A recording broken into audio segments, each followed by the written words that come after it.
का वोटर है तो ये जानकारी उनके लिए बहुत बहुत जरूरी है। चुनाव आयोग ने सिर नाम का एक नया अभियान शुरू किया है जो सीधे तौर पर वोट देने के अधिकार से जुड़ा हुआ है। चलिए इसे जरा समझते हैं। देखिए, यह अभियान 2 फेज में होगा। पहला फेज 4 नवंबर 2025 से शुरू होगा, जिसमें बूथ लेवल ऑफिसर्स यानी बीएलओज घर घर आकर वोटर्स की जानकारी को वेरीफाई करेंगे। अब इस पूरी प्रक्रिया का जो आधार है वो बहुत सरल है।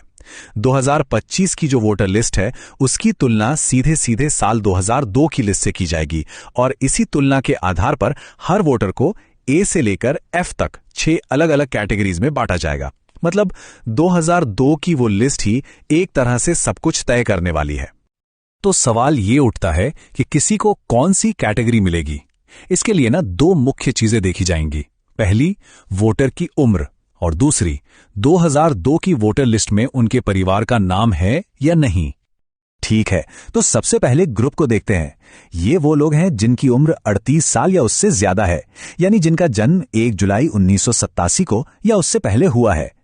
अगर उनका नाम 2002 की लिस्ट में मिल जाता है तो उन्हें रखा जाएगा कैटेगरी ए में, और अगर नाम नहीं मिलता तो उन्हें डाल दिया जाएगा कैटेगरी बी में। एकदम सीधा सा हिसाब है। अच्छा, अब आते हैं दूसरे एज ग्रुप पर। यह है 22 से 38 साल के वोटर्स, जिनका जन्म 2 जुलाई 1987 से 2 दिसंबर 2004 के बीच हुआ है। अगर इनके माता या पिता दोनों में से किसी एक का भी नाम 2002 की सूची में है तो उन्हें मिलेगी कैटेगरी सी। लेकिन अगर माता पिता दोनों में से किसी का भी नाम उस लिस्ट में नहीं है तो फिर उन्हें कैटेगरी डी में रखा जाएगा। और आखिर में बात करते हैं सबसे यंग वोटर्स की, यानी 18 से 21 साल के वोटर्स की। यहां पर नियम थोड़े और सख्त हैं।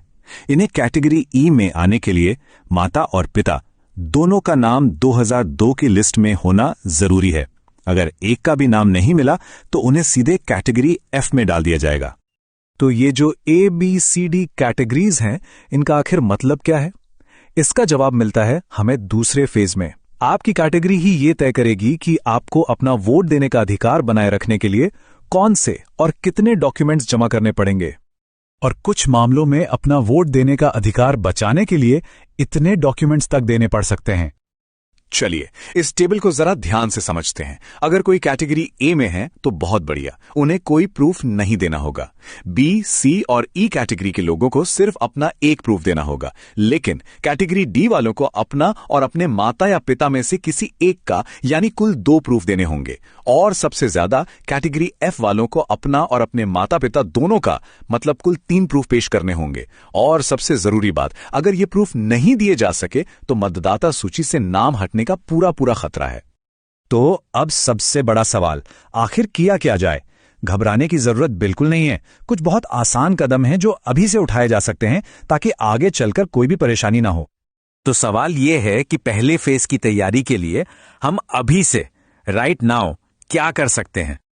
देखिए, हमारा लक्ष्य होना चाहिए कि हम सबसे आसान कैटेगरीज ए, सी और ई में आ जाएं। इसके लिए क्या करना होगा? जिनकी उम्र 41 साल से ज्यादा है वो 2002 की लिस्ट से अपना नाम, भाग संख्या और क्रम संख्या ढूंढकर अपने बीएलओ को दे दें। जो 21 से 38 साल के हैं वो अपने माता या पिता में से किसी एक की 2002 की लिस्ट की जानकारी अपने बीएलओ को दे दें। और जो 18 से 21 साल की युवा वोटर हैं वो अपने माता और पिता दोनों की 2002 की जानकारी निकालकर अपने बीएलओ को दे दें।